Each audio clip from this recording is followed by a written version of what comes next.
What's going on, guys, and welcome back to another video. With SOD or Season of Discovery approaching in the next couple of weeks, I am going through every single class's runes available up to level 25 because that's all the information that's in the game right now. And obviously, as they raise the level cap and add more runes to the game, I'll be covering that as well. But right now, I'm giving you everything you need to know so that you can make an informed decision on what class to play on day one of Season of Discovery.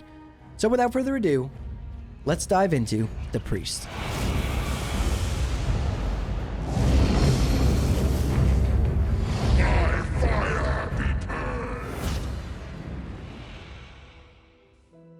So we're going to start off with the Priest's chest engravings. And the first one up on our list here is Strength of Soul. Lesser heal, heal, greater heal, and flash heal reduce the remaining duration of weakened soul on targets they heal by 4 seconds. And weakened soul, for those who don't know, is the debuff that gets put on someone when you pop like a power word shield on them so that you can't just spam it. So now popping that on, let's say, your tank and then healing them will reduce that weakened soul, and you'll be able to bubble them a lot quicker, which is really nice to see. Next, we have Serendipity. Healing with Flash Heal reduces the cast time of your next Lesser Heal, Heal, Greater Heal, or Prayer of Healing by 20% for 20 seconds, stacking up to 3 times. So this is really cool. I mean, healing on a priest is going to feel so much more fluid. It's going to feel faster. If you're spamming Flash Heal, you're now going to be able to then be like, oh, I have 3 stacks of Serendipity. I can cast a Greater Heal with 60% reduced cast time. So that's really nice. And then up next we have Void Plague. Afflicts the target with a disease that causes 116 shadow damage over 18 seconds, so another dot. So priests get a little bit of a damage boost right there, which probably feels really good. And then we have Twisted Faith. Mind Flay and Mind Blast deal 20% increased damage to targets afflicted with your Shadow Word Pain. And this is going to coincide with another glyph we're going to get into in just a few moments here. Let's move on to the leg engravings. Okay, so first up, like we were just talking about, Twisted Faith, this one is called Shared Pain. Your Shadow Word Pain now also afflicts up to 2 additional nearby targets within 15 yards. So 3 mobs are in front of you. You cast Shadow Word Pain on one of them, it jumps to both of them.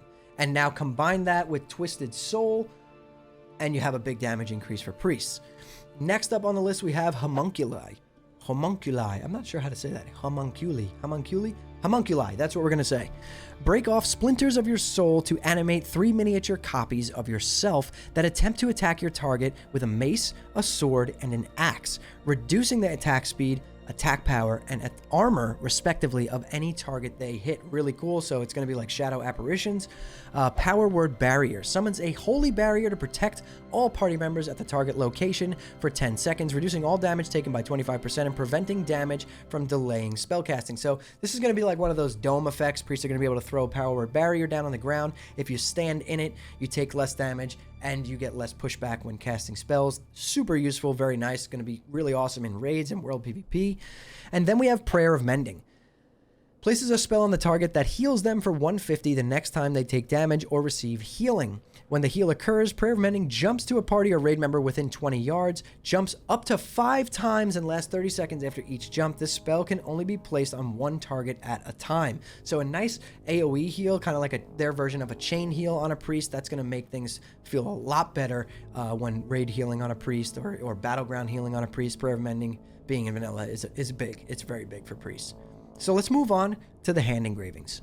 Okay, first up we have Shadow Word Death, a word of dark binding that inflicts 130 to 152 shadow damage to the target. If the target is not killed by Shadow Word Death, the caster takes damage equal to the damage inflicted upon the target. So this is like an instant cast damaging ability that kind of works as an execute, but if you don't actually get the kill with Shadow Word Death, you do get penalized and take some damage, but for the most part, this spell is going to be a very big DPS increase for priests. You know, when a boss is at 2 or 3%, you just pop, boom, Shadow Word Death, blast them with a ton of damage. You know they're going to die. You're not going to take, you know, the damage back, and especially in PvP, this is going to be a massive ability. And then next up we have Circle of Healing. Heals all target players' party members within 15 yards of target player for 82 to 92. And then we have Penance next. Launches a volley of holy light at the target, causing 64 holy damage to an enemy or 175 healing to an ally instantly and every 1 second for 2 seconds. So everyone knows Penance from later expansions. I think it came in TBC. This is a massive heal and a massive damaging ability. So Priest got a lot of good damage here. And last but certainly not least, the one that all Shadow Priest players are probably just in love with, we have Mind Seer. Cause an explosion of shadow magic around the target enemy, causing 35 to 39 shadow damage every 1 second for 5 seconds to all enemies within 10 yards around the target. This is not locked to 5 enemies or 6 or 4 or 7. This is a massive AoE spell that Shadow Priests now get, so this is definitely going to make them more viable as DPS. And judging by all of these runes, we're going to start seeing a lot more Shadow Priests in our raids and battlegrounds, and I mean, they were already super strong in PvP, but in PvE content, they were lacking, and it seems like here they're going to be getting a lot of damage. So I can't wait to see how this plays out. So if you guys enjoyed this video, hit that like button. It really does help me out a lot, and share it with your friends. And if you have something to say, drop some comments down below. If you got nothing to say, drop an emoji. It just helps me out with the algorithm, and I really do appreciate it. And consider subscribing to the channel and turning on post notifications so you don't miss the next time I post a video. And if you want to hang out with me live, I do stream on twitch.tv/hammerdance Monday through Friday at 8 p.m. Eastern Time. I'll drop a link to that in the description below this video. But anyways, guys, that's all from me. Thank you all so much for watching and listening in. I'll see you all in the next one.